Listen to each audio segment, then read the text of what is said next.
Welcome to Tungal online classes. In the last class we completed the refraction at spherical surfaces. Refraction at spherical surfaces. In the refraction at spherical surfaces, what we studied?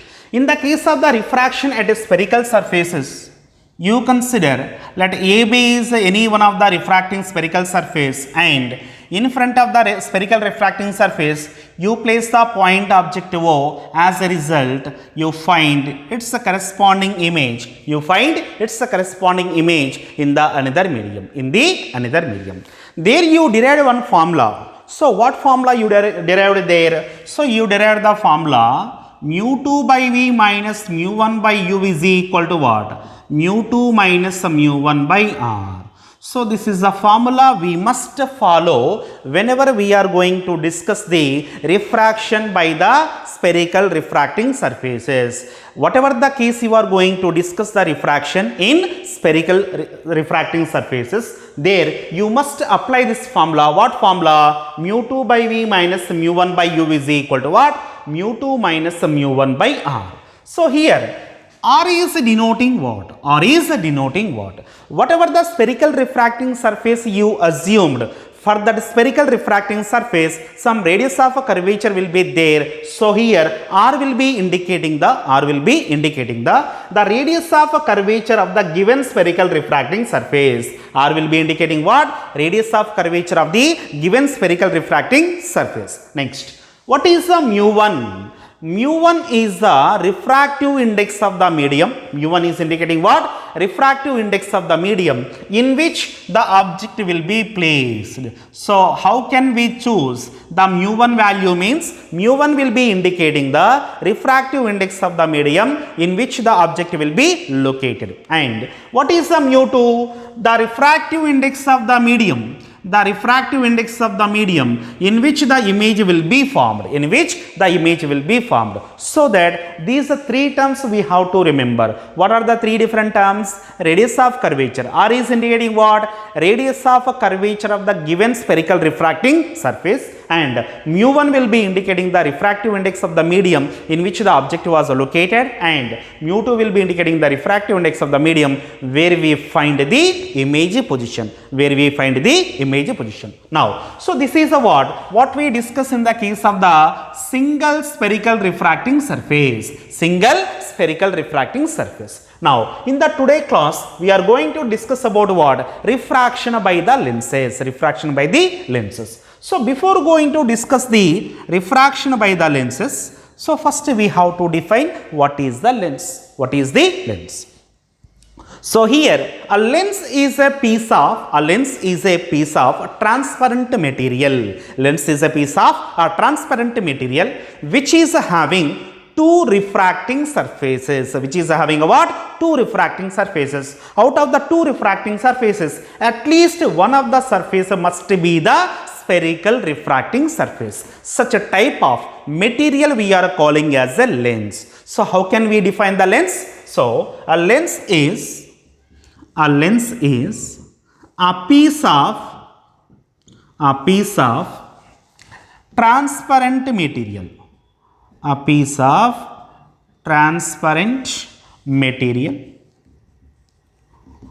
Which is having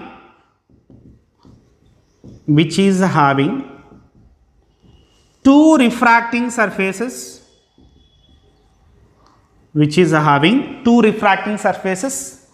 At least one of the surface will be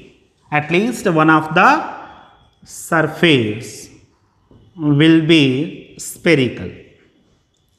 Such a type of material we are calling as a what? Lens. Once again, see the definition of the lens. What is the lens? A lens is a piece of a transparent material. Lens is a what? A piece of transparent material which is having two refracting surfaces. Out of the two refracting surfaces, at least one of the surface will be spherical refracting surface.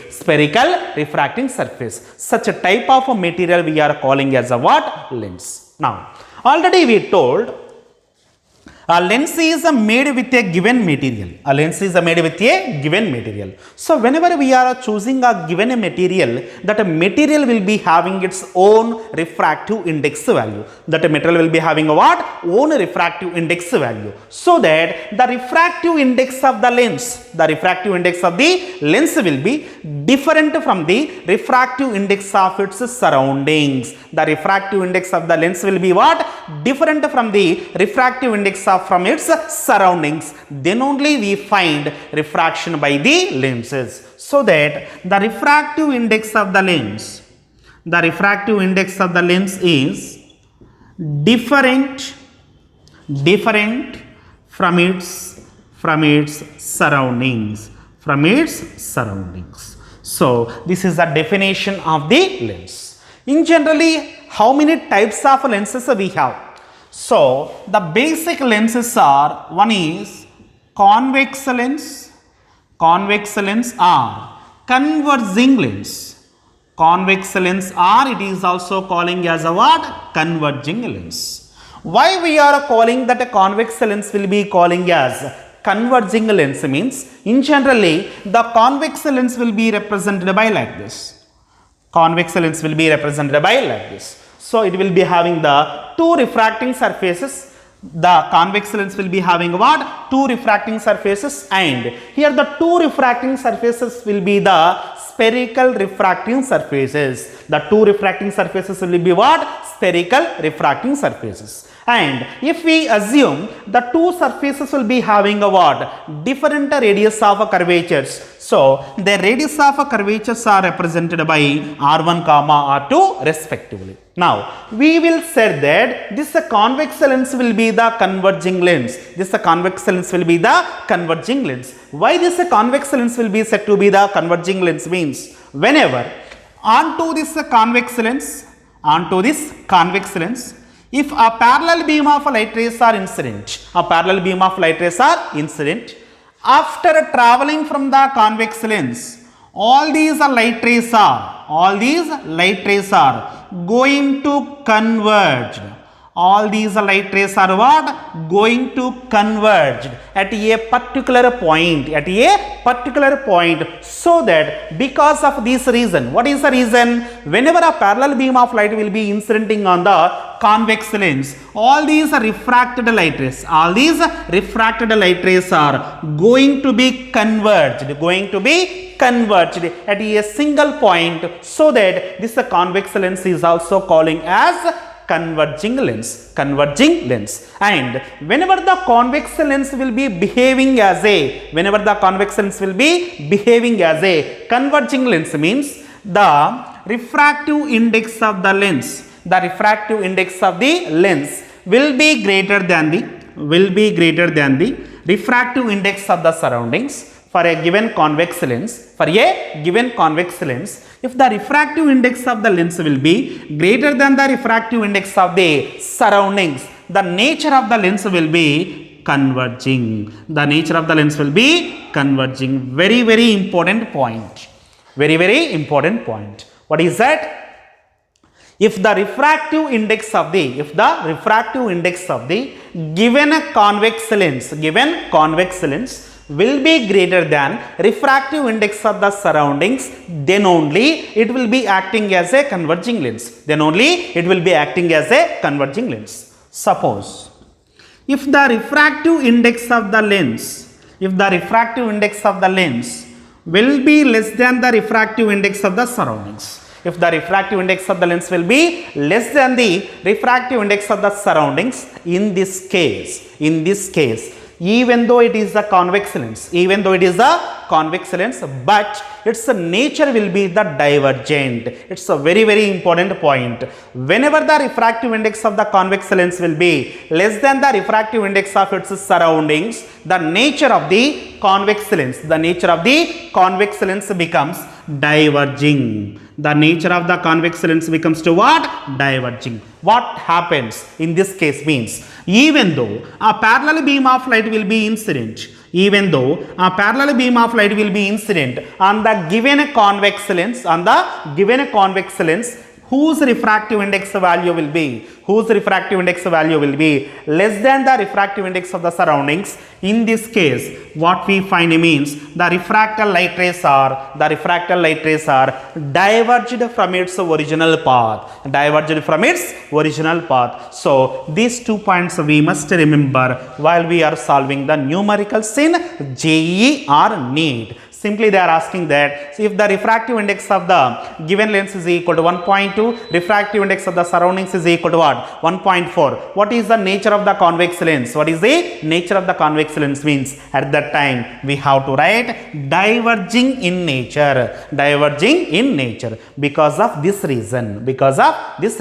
So this is the basic information about the convex lens. So here, how many types of convex lenses we have? So first one is what? Equiconvex lens. When we will say a given a convex lens will be the equiconvex lens means if the radius of curvature of the first refracting surface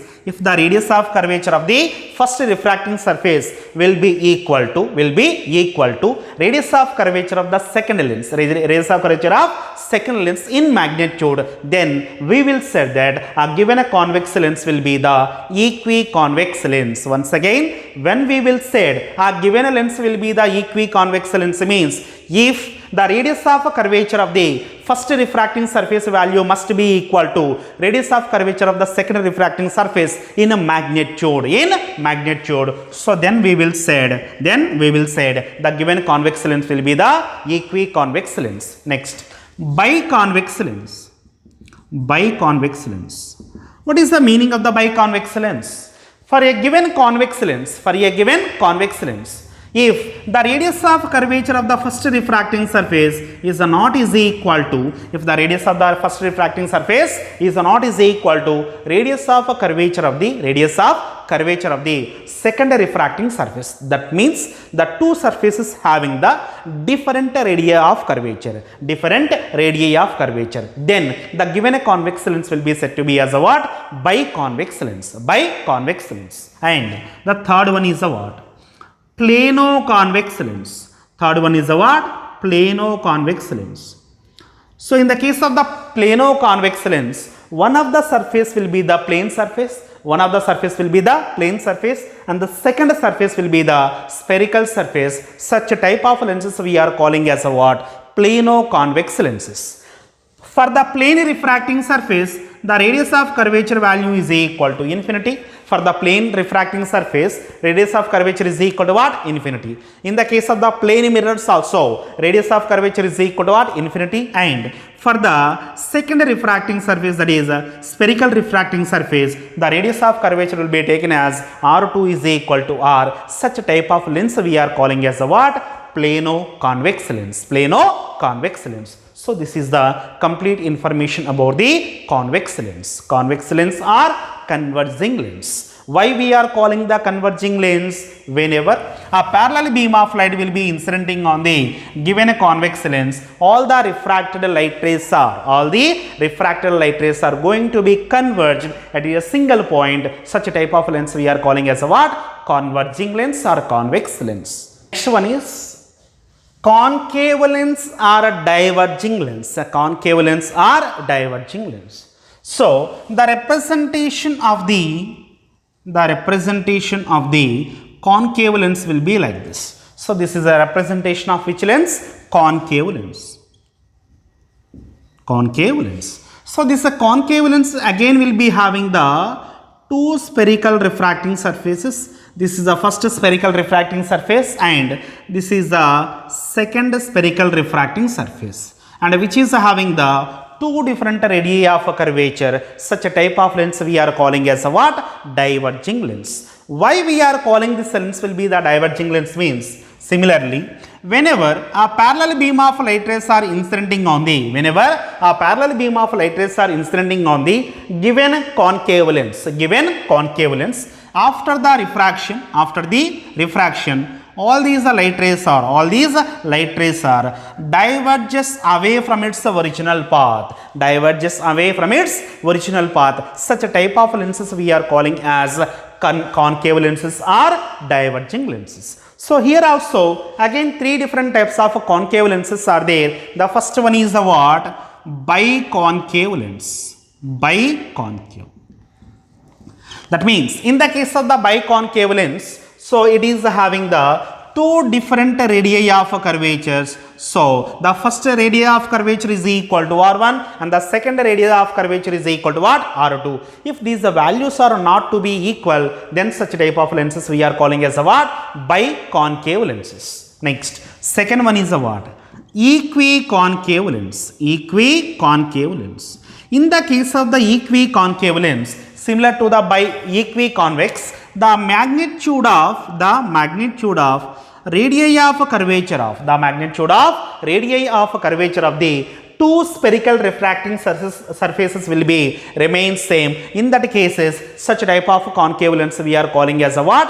Equiconcave lens. Equiconcave lens. And the third one is a what?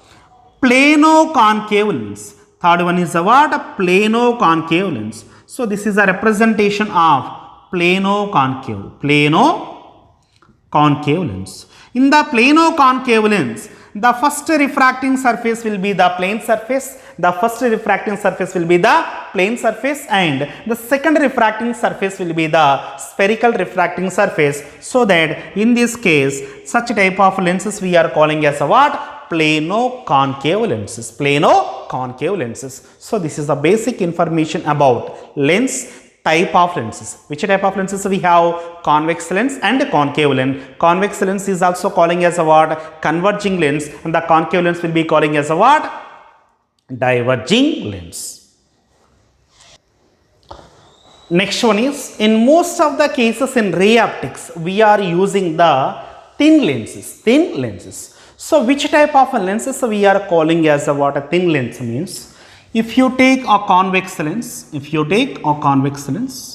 the case of the given convex lens, the central portion becomes to what? Thicker.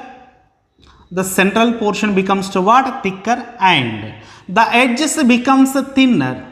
If the edges becomes to what? Thinner, such a type of lenses we are calling as a what? Thin lenses. Which type of lenses here we are using? Thin lenses we are using. So in the case of the given a convex lens, the central portion becomes to be thicker and the edges becomes to what? Thinner. Such a type of convex lens we are calling as a what? Thin convex lens. But in the case of the concave lenses, the central portion will be the thinner, and the edges becomes to be thicker. The edges becomes to be what? Thicker. Such a type of lenses we are calling as a what? Thin concave lenses.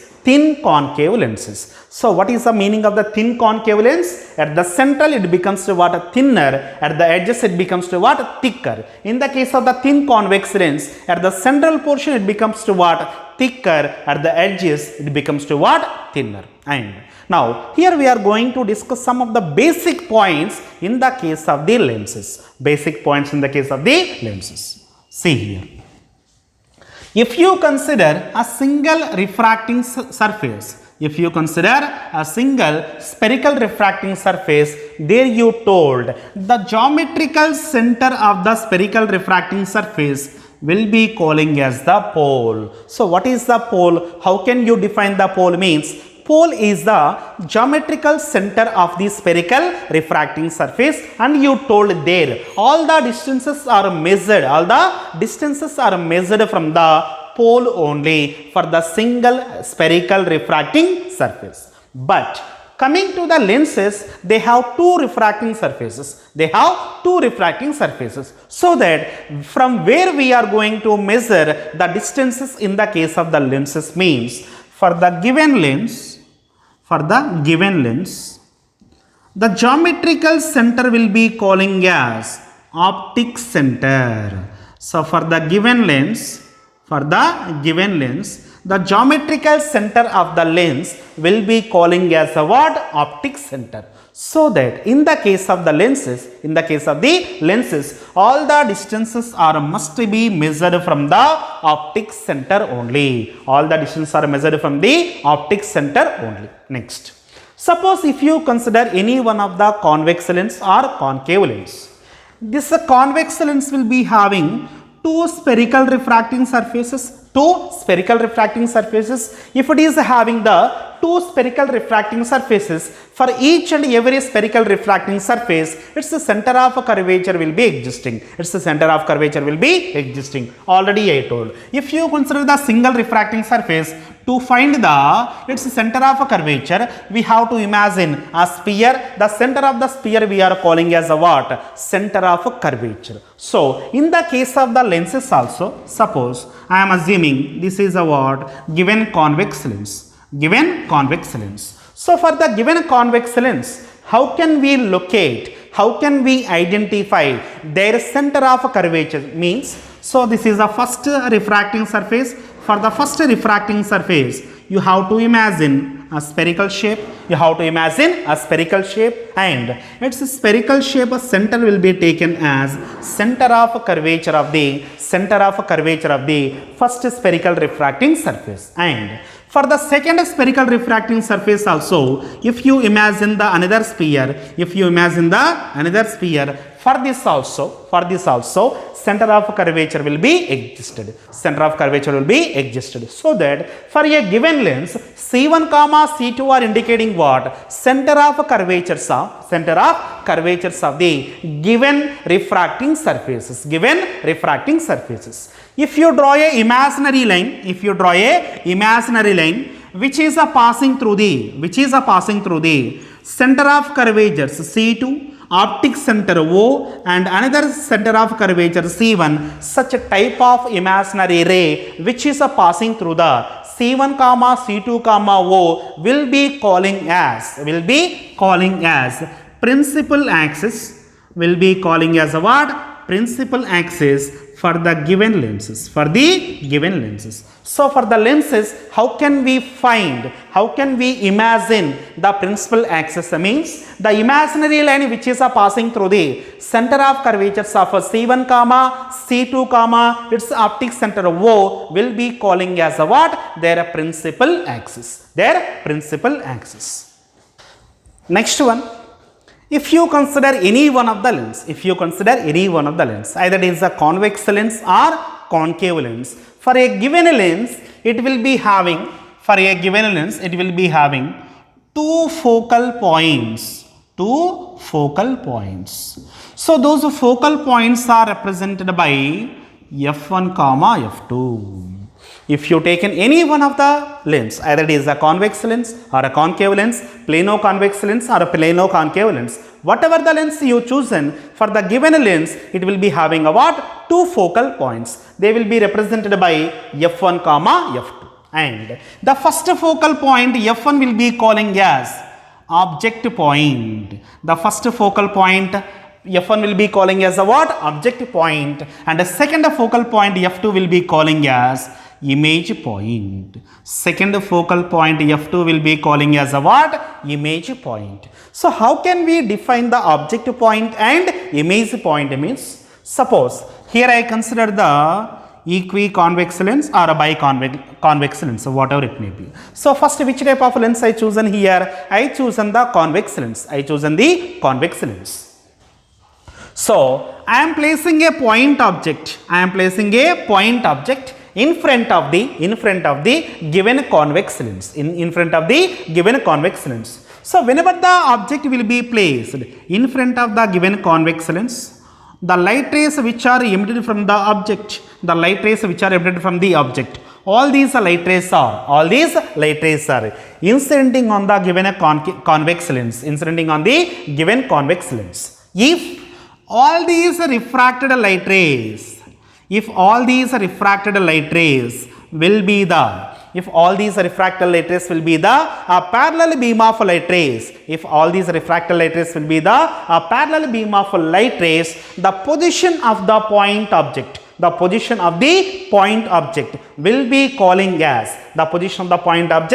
will be calling as the object point will be calling as a what? Object point. Already we know in our lower studies we told if any one of the object will be placed at the focus, if any one of the object will be placed at the focus, its a corresponding image will be formed at infinity. So that whenever the object will be placed at a particular point, whenever the object will be placed at a particular point, if you find its image will be at the infinity, if you find its image will be at the infinity, that point will be calling as object point or first focal point. Object point or first focal point. So that here F1 will be calling as a what? First focal point. First focal point.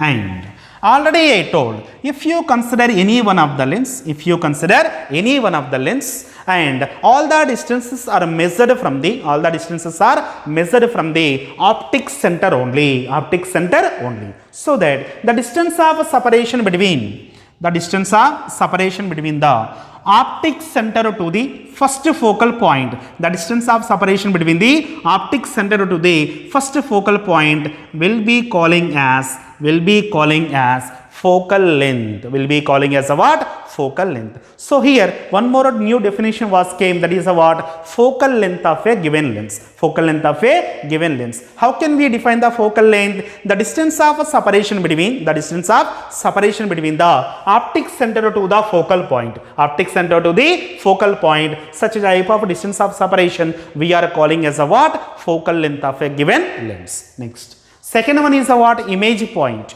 How can we define the image point? Means, suppose if you consider the given convex lens, if a parallel beam of light will be incidenting on the given convex lens, if a parallel beam of light will be incidenting on the given convex lens, all these refracted light rays are going to be converged. All these refracted light rays are going to be converged at a particular point. That a particular point will be calling as a what? Image point. That a particular point will be calling as a what? Image point, or it is also calling as second focal point. Second focal point. How can we choose the second focal point? How can we identify the second focal point? Whenever a parallel beam of light rays are, whenever a parallel beam of incident light rays are incidenting on the given convex lens, all these light rays are going to be converged at a particular point. That point will be calling as a what? Second focal point or image point. And the distance of separation between the optic center to the second focal point will be giving the another focal length for the given lens, that is represented by f2. That is represented by f2. Like this we have to measure the focal length of a given lens. Focal length of a given lens. So this is the information about the lenses. Information about the lenses. Now we are going to derive the important derivation, that is lens maker's formula. Lens maker's formula. Now see here. Now we are going to derive a very important relation, very important derivation, that is lens maker's formula. Lens maker's formula. What is the actual equation of the lens maker's formula is 1 by f is equal to mu relative minus 1 into 1 by r1 minus 1 by r2. So what is the general formula of lens maker's formula? That is given by 1 by f is equal to mu relative minus 1 into 1 by r1 minus 1 by r2. So here f is indicating what? Here f is indicating the focal length of the given lens. Focal length of a lens, a given lens. F is indicating what? For a given lens, each and every lens will be having a different focal length value. That focal length value will be indicated by small f. Next, what is the R1 there? R1 is indicating the radius of curvature of first spherical refracting surface. If you look at the diagram, I am assuming that in the given convex lens, ACB will be indicating the first spherical refracting surface. So that what is the R1 here? Radius of curvature of spherical refracting surface. What is that?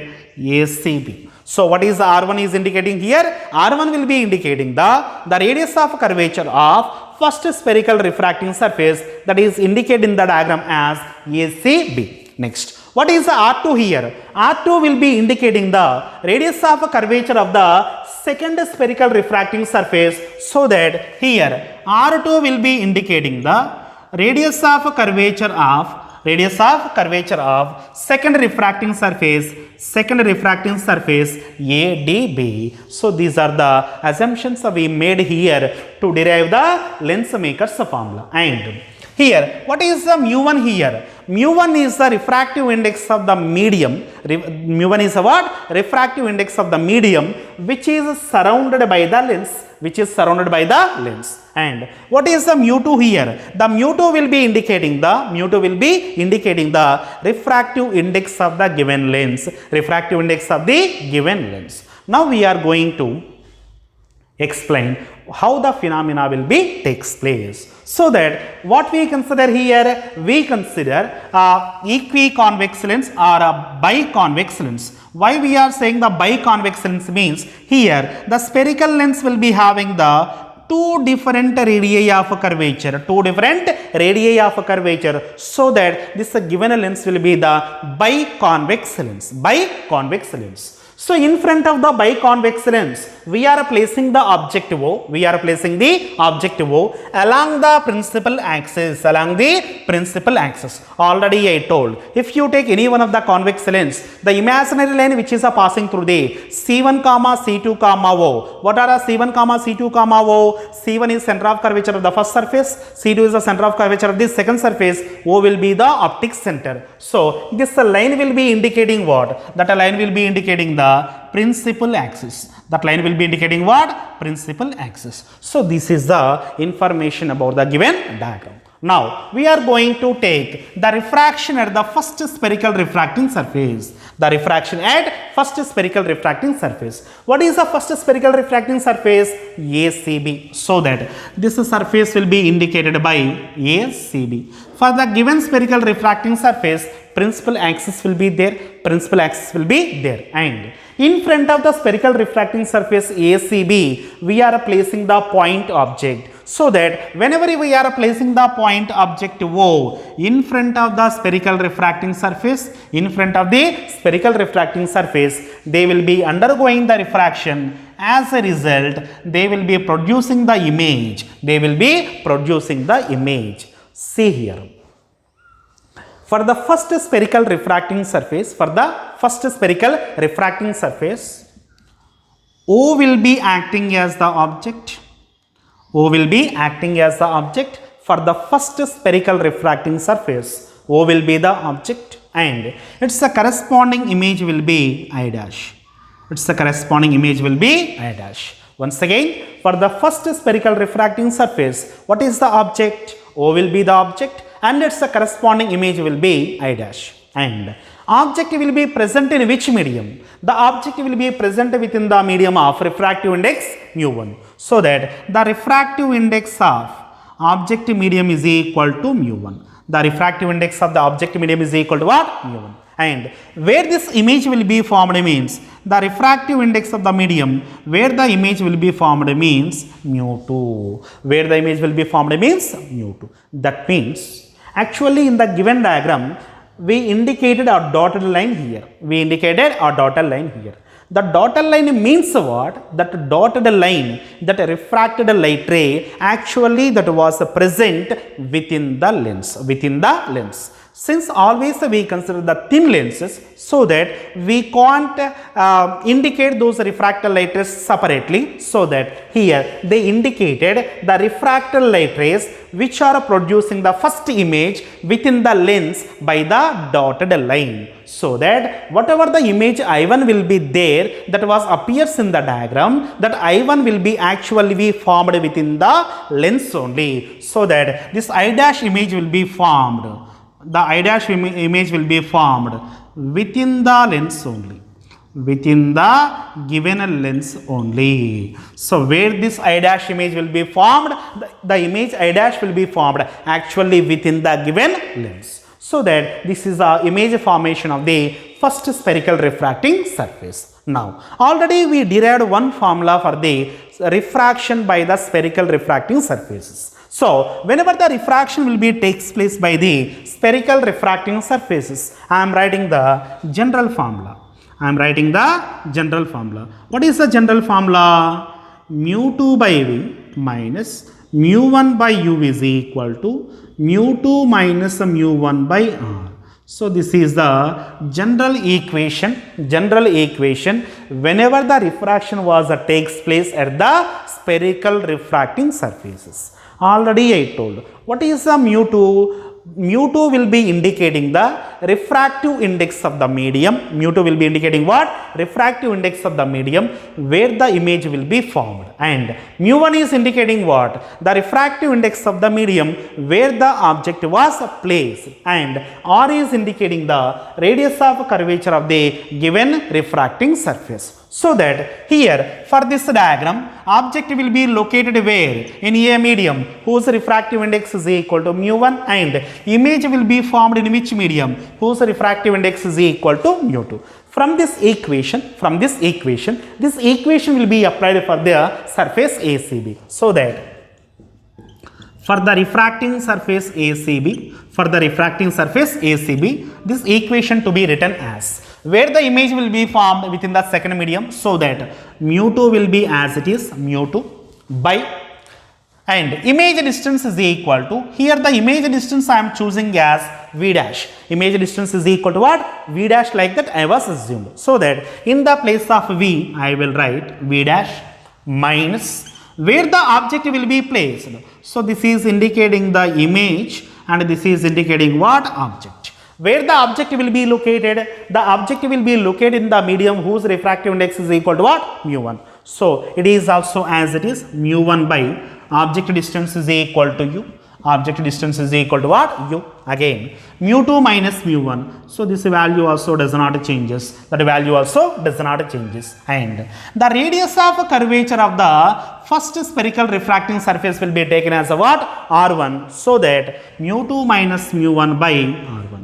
Equation number 2. Once again, we applied this general formula for refraction at the first spherical refracting surface ACB. So here mu 2 will be denoting what? Refractive index of the medium where you find the final image. Mu 2 by V dash minus mu 1 by U is equal to mu 2 minus mu 1 by R1. Now, we applied the refraction formula for the second spherical refracting surface. I will apply this general formula for refraction for the second spherical refracting surface. What is the second spherical refracting surface? That is ADB. For the second refracting surface ADB.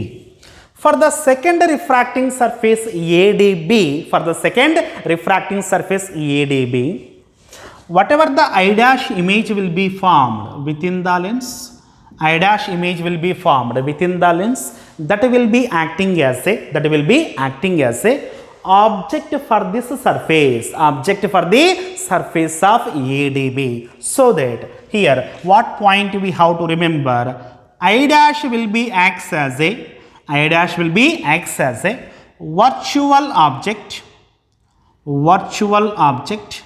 for the refracting surface ADB. So this is the point we have to understood. I dash was actually formed within the lens, and this I dash will be acting as a virtual object for the second refracting surface ADB. As a result, finally you got the final image I out of the lens.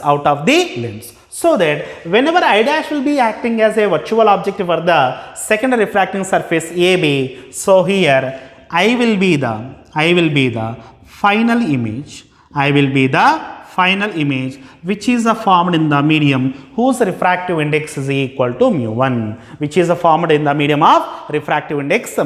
and I dash will be acting as a virtual object which is present in which medium? The medium of refractive index mu 2. So now for the surface of ADB, I will apply the general equation. See here, in the place of mu2, what we have to choose now? The refractive index of the medium where the image will be formed. So here mu2 will be denoting what? Refractive index of the medium where the image will be formed. So for the final case, where the image will be formed within the medium of refractive index mu1. So that according to this, I will write in the place of mu2, I will write mu1 by. What is the V here? Image distance. Final image distance is also what? V. So that mu1 by V minus, and what is the mu1 here? Refractive index of the medium where the object will be located. So for the second surface, object will be located in which medium? Whose refractive index is equal to what? Mu2. So that for the second surface, mu2 by object distance is equal to what? V dash. Object distance is equal to what? V dash. Next here, mu2 minus mu1, so values will be interchanged. What we have to write? Mu1 minus mu2 by R2. Mu1 minus mu2 by R2. Mu1 minus mu2 by R2. So this is what we applied this general formula for the second refracting surface ADB. Now whatever the equation 1 comma equation 2 will be there. So if you add 2 comma 3, here plus mu2 by V dash will be there. Here minus mu2 by V dash will be there. These two will be getting cancelled. So that if we add equation 2 comma 3, on the left side, what was left here? On the left side, mu1 by V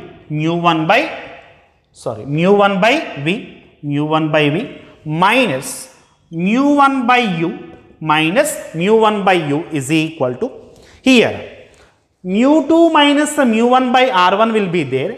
Here mu1 minus mu2 by r1 will be there. If you take the minus as a common, here also mu2 minus mu1 will be there. So directly I am writing that if you took mu2 minus mu1 will be the common.